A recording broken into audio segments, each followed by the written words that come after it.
भरोसा जताया जी जताया है, बिल्कुल सही बात बोल रहे हैं आप। क्या वजह थी सर? अब ये तो प्रधानमंत्री जी, राष्ट्रीय अध्यक्ष जी और चयन समिति बताएगी कि क्या क्यों हमारा चयन किया है। लेकिन इतना जरूर कहना चाहूँगा कि भारतीय जनता पार्टी एक ऐसी पार्टी है जिसमें एक सामान्य आचरण और व्यवहार करने वाले कार्यकर्ता को परखा जाता है, देखा जाता है और उस पर विश्वास किया जाता है। इसलिए मेरे जैसे एक सामान्य कार्यकर्ता पर पार्टी ने लगातार तीसरी बार विश्वास किया। इसके लिए मैं श्रद्धेय प्रधानमंत्री जी, आदरणीय राष्ट्रीय अध्यक्ष जी और चयन समिति के सभी सदस्यों के प्रति कृतज्ञता ज्ञापित करता हूं और पूरे पार्टी के कार्यकर्ताओं की जो संवेदना थी उसको भी मैं, जो उनकी इच्छा थी उसका वो मैं सादर प्रणाम करता हूँ। तीसरी बार अगर आप सांसद चुने जाते हैं तो आपकी पहली प्राथमिकताएं क्या होंगी? प्राथमिकताएं तो अभी हमारे यहाँ देखिए इंफ्रास्ट्रक्चर की अभी बहुत कमी है। सड़कों के मामले में हम थोड़ा सा ठीक हुए हैं, लेकिन अभी रेल का, हवाई का, ये दोनों मार्ग अभी हमारे पिछड़े हुए हैं। रेलवे के लिए एक नई रेल परियोजना की बात का प्रयास मैंने किया था, उसका सर्वे भी हुआ रीवा से मिर्ज़ापुर वाया हनुमाना, लेकिन ये कोरोना की वजह से वो काम फिर पूरा नहीं हो पाया। तो पहली प्राथमिकता तो ये होगी कि जो रीवा का इंफ्रास्ट्रक्चर रेलवे का वो अधिक विकसित हो, अधिक बड़ा हो और ये नई परियोजना स्वीकृत हो। उसके साथ अभी 3200 करोड़ रुपए हर घर से जल, नल से जल का इंतजाम प्रधानमंत्री जी ने किया है, लेकिन अभी वो काम गति नहीं पकड़ पाया हमारे ज़िले में।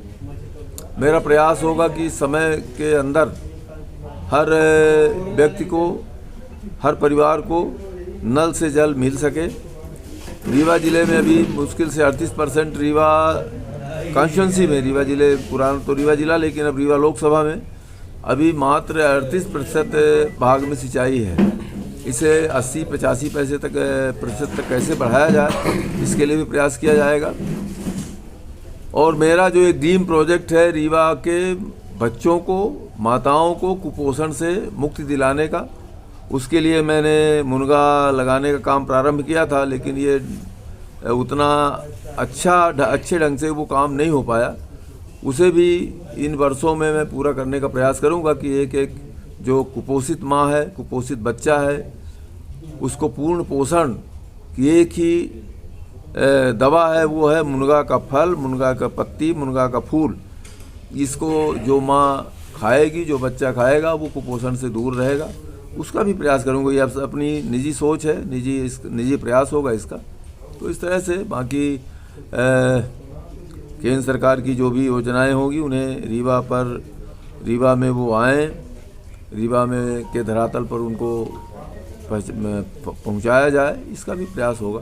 2 बार से आप पहला तो केवल मेरा नहीं, हम विंध्य के सांसदों का सबसे पहला प्रयास शुरू हुआ था रीवा से सिंगरौली रेलवे लाइन के लिए, उसको स्पेशल प्रोजेक्ट में डलवाना।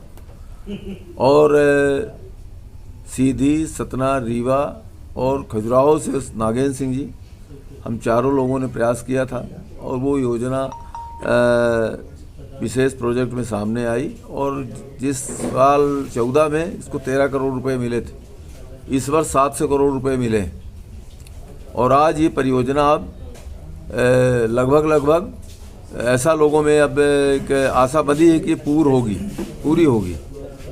तो रेलवे के और उसके साथ ही साथ रेलवे का इंफ्रास्ट्रक्चर, रीवा में वंदे भारत का आना इस बात का प्रमाण है कि रीवा को रेलवे के मानचित्र पर प्राथमिकता दी जा रही है। अभी 50 करोड़ का एक अम्ब्रेला वर्क चल रहा है जो लगभग पूर्णता की ओर है और 22 करोड़ रुपए और अमृत स्टेशन के मिले हैं। इस तरह से लगभग 75 करोड़ के काम अभी और भी शुरू हो रहे हैं, चल रहे हैं। रीवा को नई गाड़ियां मिलें, ये भी प्रयास आगे होगा।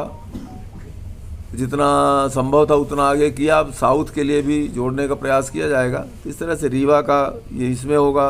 रेलवे का, हवाई अड्डे का भी प्रारंभिक स्वरूप है और प्रदेश सरकार ने, माननीय उप मुख्यमंत्री जी ने जो सहयोग किया, प्रयास किया और उसकी वजह से केंद्र सरकार का जो राशि मिली है, अभी वो काम पूरा नहीं हो पाया है, लेकिन बहुत जल्द ही रीवा का एयरपोर्ट भी बन करके तैयार होगा। यहाँ से हवाई सेवाएं शुरू होंगी और केवल इसको भी प्रारंभिक चरण में है, इससे और विस्तार मिलेगा और आगामी 5 वर्षों में समझता हूँ कि रेलवे का जो हवाई का जो संपर्क है वो और बढ़ेगा, काफ़ी तेज़ी से बढ़ेगा।